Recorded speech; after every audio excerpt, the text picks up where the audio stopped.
Assalamualaikum warahmatullahi wabarakatuh. Om Swastiastu, salam sejahtera pada kita semua. Salam namo buddhaya, salam kebajikan. Dalam hal ini saya akan menyusup dengan NIM 1915011009 akan menjelaskan berkaitan dengan materi akuntansi perusahaan manufaktur.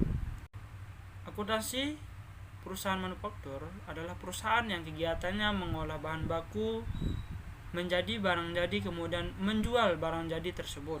Kegiatan khusus dalam perusahaan manufaktur adalah pengolahan bahan baku menjadi barang jadi. Nah, kegiatan ini sering disebut proses produksi. Bidang akuntansi yang menangani masalah produksi disebut akuntansi biaya atau bisa kita istilahkan dengan cost accounting, seperti itu. Dalam perusahaan manufaktur, penentuan harga pokok barang yang diproduksi dan harga pokok penjualan harus melalui beberapa tahapan yang lebih rumit. Perusahaan manufaktur harus menggabungkan harga bahan yang dipakai dengan biaya tenaga kerja dan biaya produksi lain untuk dapat menentukan harga pokok barang yang siap untuk dijual. Nah, untuk memberikan gambaran mengenai harga pokok penjualan, laba rugi laba perusahaan manufaktur, yaitu harga pokok penjualan awal barang jadi yaitu 11.200.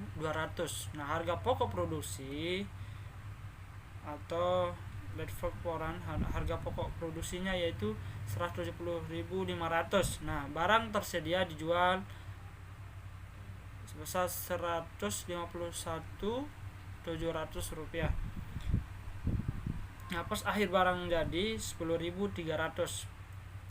Nah, harga pokok penjualannya yaitu 171.400 rupiah. Nah, jadi perusahaan manufaktur harus membuat dulu barang yang akan dijual. Nah, laporan harga pokok produksi menunjukkan biaya untuk menghasilkan produk yang dihasilkan perusahaan manufaktur.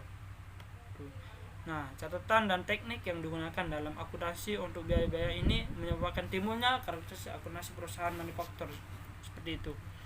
Terus selanjutnya, ciri-ciri perusahaan manufaktur. Nah, berikut yang pertama yaitu pendapatannya berasal dari penjualan. Perusahaan manufaktur adalah perusahaan yang memproduksi, menghasilkan serta menjual produk berupa barang. Barang yang dimaksud bisa berupa barang setengah jadi dan barang jadi seperti peralatan rumah tangga, berbagai jenis makanan dan minuman.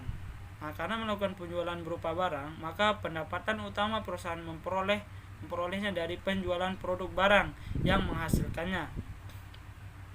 Biasanya satu manufaktur memproduksi lebih dari satu jenis barang jadi atau barang setengah jadi. Semakin banyak barang yang diproduksi, nah semakin banyak pula pendapatan yang masuk. Nah, selanjutnya yang kedua yaitu memiliki persediaan fisik.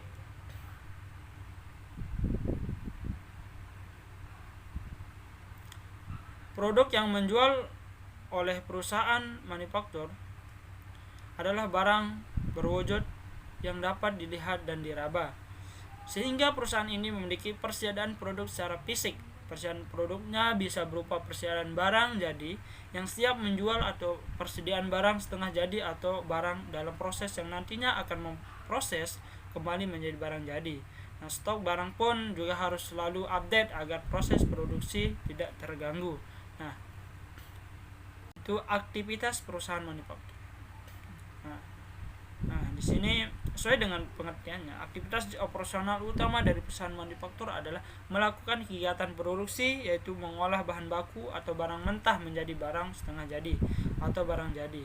Nah, tanpa adanya proses produksi, manufaktur tidak bisa berjalan. Nah, seperti itu. Nah, selanjutnya elemen biaya produksi.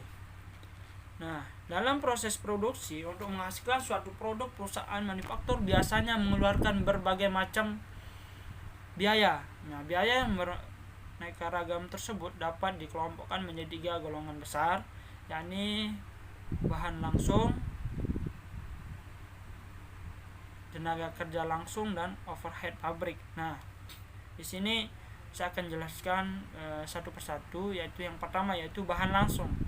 Bahan yang digunakan dan menjadi bagian dari produksi jadi disebutkan langsung. Sebagai contoh, bahan langsung dalam sebuah pabrik sepatu, nah, terdiri dari kulit, benang, paku, dan lem. Nah, bahan langsung harus dibedakan dari bahan tak langsung yang meliputi bahan-bahan perlengkapan pabrik seperti minyak dan oli mesin, bahan bakar, dan sebagainya. Bahan tak langsung digunakan dalam proses produksi, tetapi tidak menjadi bagian dari produksi jadi. Oleh karena itu, biaya bahan tak langsung menjadi sukar untuk ditelusuri ke unit barang tertentu atau proses tertentu. Itulah sebabnya dalam akuntansi untuk biaya produksi, biaya bahan tak langsung diperlukan sebagai overhead pabrik. Nah, barang-barang yang dibeli perusahaan untuk digunakan dalam proses produksi disebut bahan baku atau istilahnya raw material. Biasanya bahan baku digunakan dalam proses produksi, seperti halnya bahan langsung. Pada saat dibeli, bahan tersebut didebit ke rekening pembelian bahan baku. Akan tetapi jika bahan yang dibeli tersebut akan digunakan sebagai bahan tak langsung, maka rekening yang digunakan adalah perlengkapan pabrik, seperti itu. Selanjutnya yaitu tenaga kerja langsung. Tenaga kerja yang terlibat langsung dalam proses mengubah bahan menjadi produk jadi disebut tenaga kerja langsung. Tenaga kerja tak langsung digunakan dalam proses produksi tetapi tidak biasa dihubungkan atau diterapkan pada suatu produk tertentu. Oleh karena itu, tenaga kerja tak langsung tidak dapat dengan mudah dihubungkan atau dibebankan pada unit atau proses tertentu. Contoh, tenaga kerja tak langsung adalah tenaga pengawas, tenaga pemeliharaan mesin, dan tenaga pembersih. Rekening yang digunakan untuk mencatat biaya tenaga kerja langsung dalam sistem akuntansi umum disebut tenaga kerja langsung, sedangkan biaya kerja tak langsung dicatat dalam satu atau beberapa rekening tenaga kerja tak langsung. Nah, seperti itu. Selanjutnya yang terakhir yaitu overhead pabrik. Nah, biaya-biaya produksi lain selain bahan langsung dan tenaga kerja langsung disebut overhead pabrik. Nah, biaya-biaya ini disebut juga biaya produksi tak langsung. Contoh biaya overhead pabrik adalah yaitu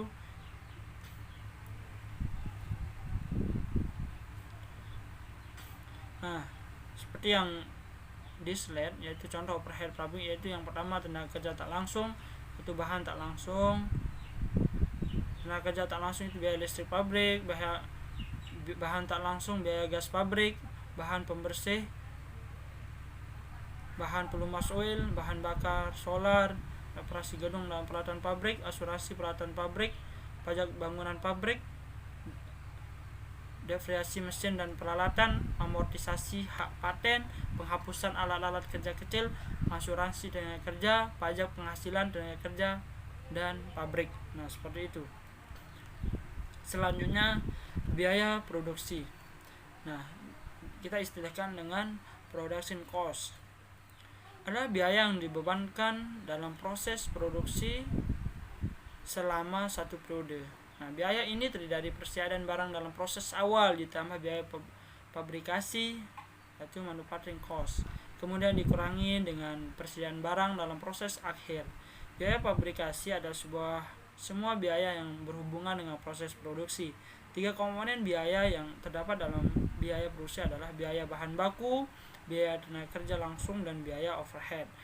Nah, biaya overhead adalah semua biaya pabrikasi atau semua biaya yang terkait dengan proses produksi seperti itu, yang bersifat tidak langsung, termasuk biaya-biaya yang dibebankan pada persediaan dalam proses pada akhir periode. Nah, biaya overhead ini seringkali tidak dapat diatribusikan atau diletakkan pada masing-masing unit produk yang dikerjakan secara spesifik, karena biaya ini biasanya dinikmati bersama selama proses produksi berlangsung. Kelompok biaya lain selain biaya produksi adalah biaya period cost, yaitu biaya non-pabrikasi yang dikeluarkan atau terjadi selama periode berjalan dalam rangka operasional perusahaan. Nah, biaya ini dapat dibagi menjadi 2 kelompok, yakni beban penjualan atau pemasaran dan beban-beban administratif. Klasifikasi biaya yang berbeda-beda ini dilakukan agar dapat mengukur kinerja atau prestasi masing-masing bagian secara lebih fair. Kata lain adalah alokasi yang tepat akan dapat meningkatkan pertanggungjawaban masing-masing bagian sehingga sebuah beban bisa jadi teralokasikan ke dalam pos-pos yang berbeda walaupun jenisnya sama. Beban depresiasi komputer misalnya bisa jadi merupakan kelompok biaya overhead jika komputer tersebut berada atau dipergunakan untuk kegiatan oleh departemen produksi. Mungkin juga merupakan beban pemasaran atau penjualan jika komputer tersebut dimanfaatkan oleh bagian tersebut. Atau boleh jadi pula beban depresiasi komputer tersebut merupakan kelompok beban administratif jika komputernya digunakan oleh bagian kantor atau administrasi. Oleh karena itulah kita harus dapat mengklasifikasikan setiap bahan ke dalam kelompok biaya yang dapat karena berdasarkan laporan tersebut kinerja suatu bagian atau seseorang akan diukur. Selanjutnya yaitu beban pokok produksi cost of good manufacture. Nah, biaya barang yang telah diselesaikan selama suatu periode disebut beban pokok produksi barang selesai atau istilahnya cost of good manufacture atau disingkat dengan beban pokok produksi. Harga pokok ini dari biaya pabrik ditambah persediaan dalam proses awal periode dikurangi persediaan dalam proses akhir periode.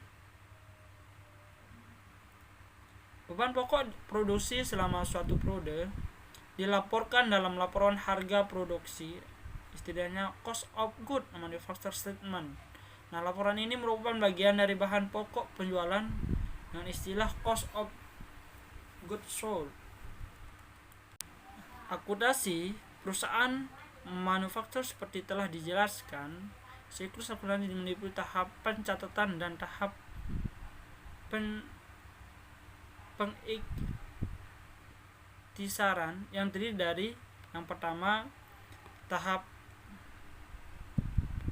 meliputi tahap pencatatan, pertama pembuatan atau penerimaan bukti transaksi, pencatatan dalam jurnal, pemindahan bukuan atau pos ke buku besar, tahap pengiktisaran. Selanjutnya tahap pengiktisaran yaitu pembuatan neraca saldo, pembuatan neraca lajur dan jurnal penyelesaian, penyusunan laporan keuangan, pembuatan jurnal penutup, pembuatan neraca saldo penutup, pembuatan jurnal balik. Selanjutnya bahan baku atau istilahnya raw material.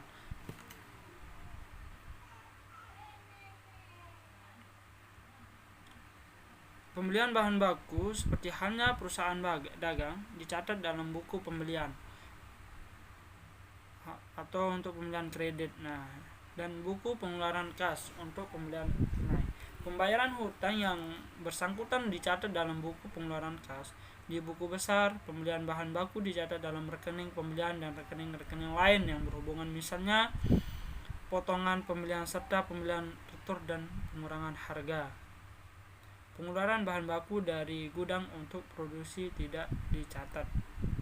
Jadi, seperti dalam perusahaan dagang, bahan baku hanya digunakan untuk menampung misalnya ayat jurnal penyusunan pada akhir periode, seperti itu. Selanjutnya tenaga kerja langsung atau istilah direct labor, itu pembayaran gaji kepada tenaga kerja langsung dicatat dalam buku pengeluaran kas. Dalam buku perlu disediakan perkiraan tersendiri untuk biaya buruh langsung. Pada akhir periode dibuatkan jurnal penyesuaian untuk upah yang masih belum saatnya dibayar. Pembebanan biaya buruh langsung dilakukan dengan membuat jurnal penutup ke rekening ikhtisar beban pokok produksi. Selanjutnya biaya overhead pabrik atau istilah overhead. Biaya ini terdiri dari berbagai jenis, misalnya bahan pembantu, tenaga kerja tidak langsung, gaji, listrik, telepon, perlampakan pabrik, pemeliharaan dan perbaikan, asuransi, penyusunan bangunan pabrik, penyusunan mesin-mesin pabrik, penyusunan kendaraan pabrik, penyusunan peralatan pabrik, dan lain sebagainya. Untuk tiap-tiap jenis biaya dapat dibuatkan rekening tersendiri, buku besar. Atau kalau ingin lebih sederhana, dalam buku besar hanya disediakan satu rekening saja, yaitu biaya overhead pabrik sebagai rekening induk sesungguhnya, seperti itu. Rincian biaya overhead pabrik dalam tiap-tiap jenis biaya dicatat dalam buku tambahan.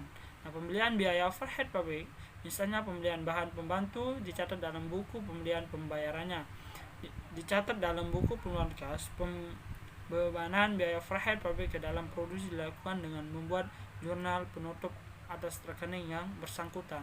Rekening lawannya adalah ikhtiar beban pokok produksi.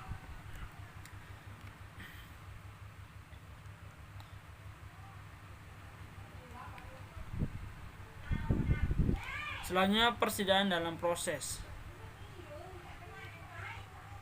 atau istilahnya work in process inventory. Nah, proses produksi adalah kegiatan yang berlangsung terus-menerus. Sementara itu, akuntansi harus melaporkan informasi keuangan secara berkala. Nah, akibatnya pada saat laporan keuangan harus dibuat, terdapat kemungkinan adanya sebagian barang yang belum selesai diproses. Walaupun demikian, biaya yang telah terjadi untuk barang itu tetap harus dilaporkan. Inilah yang dicantumkan sebagai persediaan dalam proses. Untuk proses beban pokok produksi barang yang telah selesai, biaya pabrik ditambah dengan nilai persediaan dalam proses di awal periode dan dikurangi dengan nilai persediaan dalam proses di akhir periode.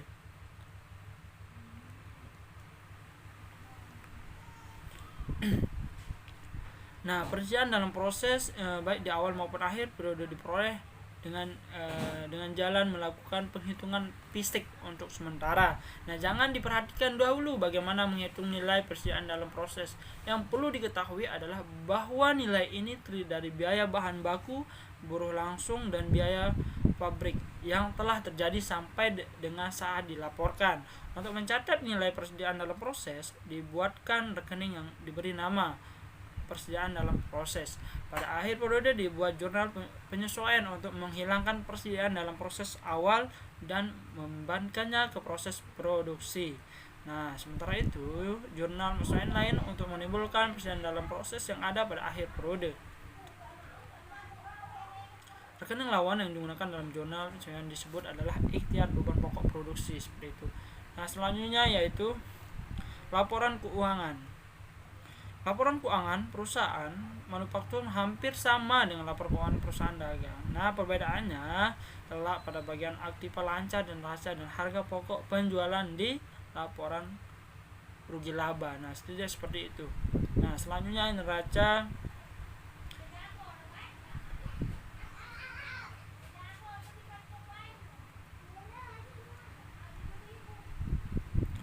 Seperti gambar slide tersebut. Nah, ini adalah contoh dari perusahaan manufaktur. Nah, sebagian yaitu aktiva lancar, yaitu ada kas, piutang atau bersih. Persediaan yaitu barang jadi, barang dalam proses, bahan baku. Nah, sewa dibayar di muka. Nah, ini ada satu elemen yang ada di perusahaan manufaktur sesuai yang ada di slide tersebut. Selanjutnya, laporan rugi laba. Nah, harga pokok penjualan di laporan rugi laba perusahaan manufaktur di sini langsung ada contohnya, yaitu yang ada di perusahaan manufaktur laporan rugi laba sebagian periode tahun 2010 ini. Nah, harga pokok penjualan yaitu di sini persediaan barang jadi, harga pokok produksi, barang tersedia untuk dijual. Nah, persediaan barang jadi dan harga pokok penjualan. Nah, di sini mencakup keseluruhan dari elemen-elemen yang harus ada dalam laporan rugi laba. Nah, perusahaan manufaktur termasuk di sini sesuai dengan yang di atas. Persediaan barang jadi awal, nah plus harga pokok produksi dikurangi persediaan barang jadi, harga pokok penjualan. Nah, itulah harga pokok dari penjualan, seperti itu. Nah, pada perusahaan manufaktur diperlukan banyak rekening untuk menentukan harga pokok produksi. Nah, tetapi dalam pelaporan rugi laba hanya disajikan totalnya saja, sedangkan rinciannya disajikan dalam schedule harga pokok produksi. Seperti itu. Nah, contoh schedule harga pokok produksi. Di sini merupakan lampiran laporan rugi laba di atas ya. Nah, di sini ada schedule harga pokok produksi tahun 2015. Nah, di sini juga ada persediaan barang dalam proses, terus ditambah bahan baku, persediaan, pembelian, yang dipakai, dikurangi bahan baku yang dipakai. Nah, di sana biaya tenaga kerja langsung. Nah, di sini sudah mencakup dan keseluruhan dari schedule harga pokok produksi. Nah, biaya overhead pabrik di sini kan, yaitu yang pertama tenaga kerja tidak langsung, listrik dan air, bahan habis pakai pabrik, penyusunan gedung pabrik, penyusunan mesin. Nah, itu total biaya overhead pabrik. Nah, sudah kelihatan. Nah, di total biaya produksi tahun ini. Nah, itu sesuai dengan apa yang dicontohkan di slide. Selanjutnya yaitu harga pokok produksi. Nah, biaya produksi atau harga pokok produksi dengan istilah cost of goods manufactured merupakan kumpulan dari biaya-biaya yang dikeluarkan untuk memperoleh dan mengolah bahan baku sampai menjadi barang jadi. Biaya-biaya tersebut dari yang pertama biaya bahan baku atau disingkat BB, biaya tenaga kerja langsung disingkat BTKL, biaya overhead pabrik disingkat BOV. Seperti itu.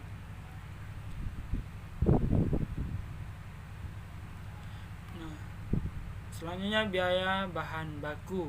Nah, biaya bahan baku adalah harga perolehan atau harga pokok seluruh substansi atau materi pokok yang terdapat pada barang jadi. Nah, bahan baku merupakan bagian barang jadi yang dapat ditelusuri keberadaannya. Bahan baku pada sebuah pabrik dapat berasal dari barang jadi pabrik yang lain. Seperti itu. Selanjutnya, biaya tenaga kerja langsung.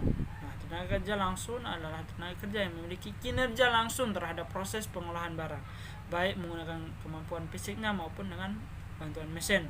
Tenaga kerja langsung memperoleh prestasi yang dikategorikan sebagai biaya tenaga kerja langsung.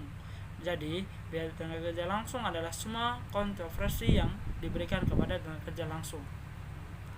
Nah, selanjutnya yaitu biaya overhead pabrik. Nah, biaya overhead pabrik ini biaya-biaya yang timbul dalam proses pengolahan yang tidak dapat digolongkan dalam biaya bahan baku yang biaya tenaga kerja langsung. Biaya-biaya yang termasuk dalam biaya overhead pabrik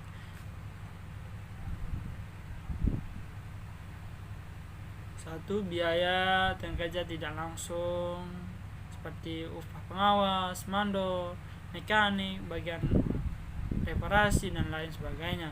Biaya bahan penolong yaitu macam-macam bahan yang digunakan proses pengolahan tetapi kuantitasnya sangat kecil dan tidak dapat ditelusuri keberadaannya pada barang jadi. Biaya penyusutan gedung pabrik, biaya penyusutan mesin dan lain sebagainya. Dan selanjutnya yaitu siklus akuntansi. Nah, siklus akuntansi perusahaan manufaktur sama dengan siklus akuntansi perusahaan dagang. Akuntansi perusahaan manufaktur dengan sistem fisik. Itu pertama, rekening persediaan bahan baku hanya digunakan untuk mencatat nilai bahan baku yang masih tersisa, baik di awal maupun di akhir periode. Yang kedua yaitu transaksi. Pemilihan bahan baku tidak dicatat ke rekening persediaan bahan baku, tetapi dicatat ke rekening pembelian bahan baku seperti terlihat pada jurnal berikut, yaitu ini ada contoh jurnal Mei 17 Mei yaitu pembelian bahan baku dan K1 utang dagang. Yang ketiga yaitu rekening persediaan barang dalam proses hanya digunakan untuk mencatat nilai barang yang nilai barang jadi pada awal, nilai barang yang masih dan proses baik di awal maupun akhir periode. Yaitu yang keempat, rekening persediaan barang jadi hanya digunakan untuk mencatat nilai barang jadi pada awal dan akhir periode. Kelima, jurnal penyusutan untuk perusahaan manufaktur sama dengan jurnal penyusutan untuk perusahaan dagang. Dan yang terakhir yaitu neraca lajur untuk perusahaan manufaktur, pada prinsipnya sama dengan neraca lajur untuk perusahaan lain, tetapi ditambahkan kolom untuk schedule harga pokok produksi. Nah, di slide contoh neraca lajur sebagian itu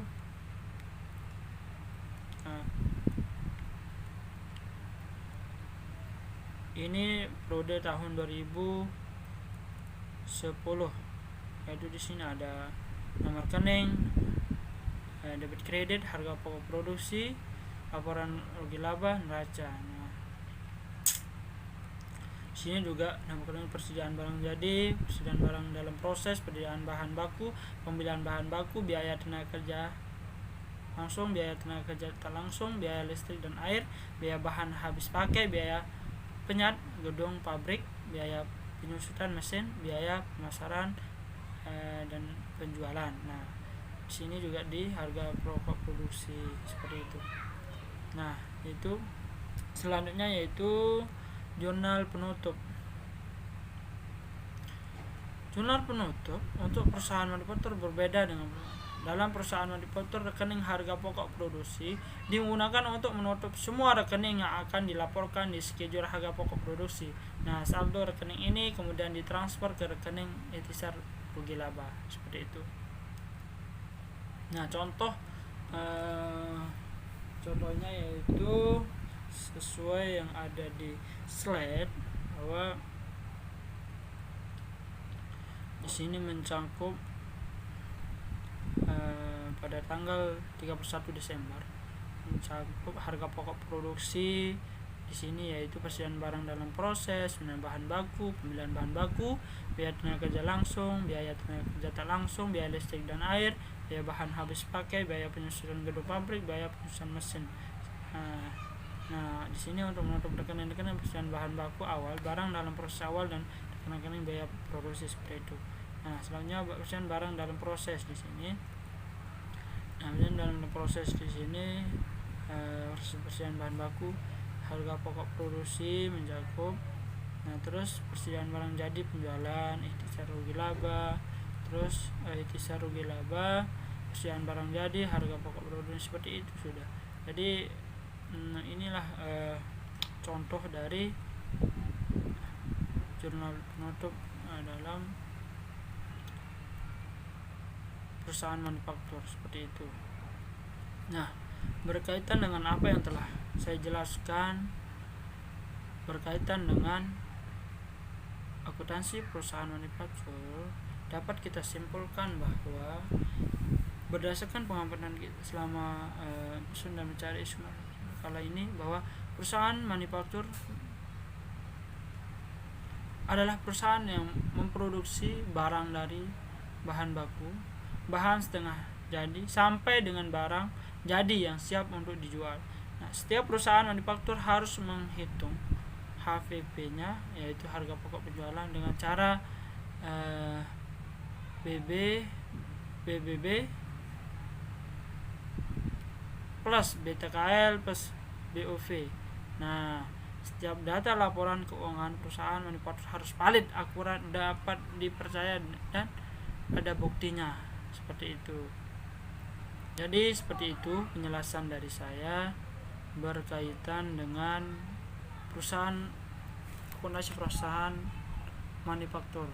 Sekian dari saya.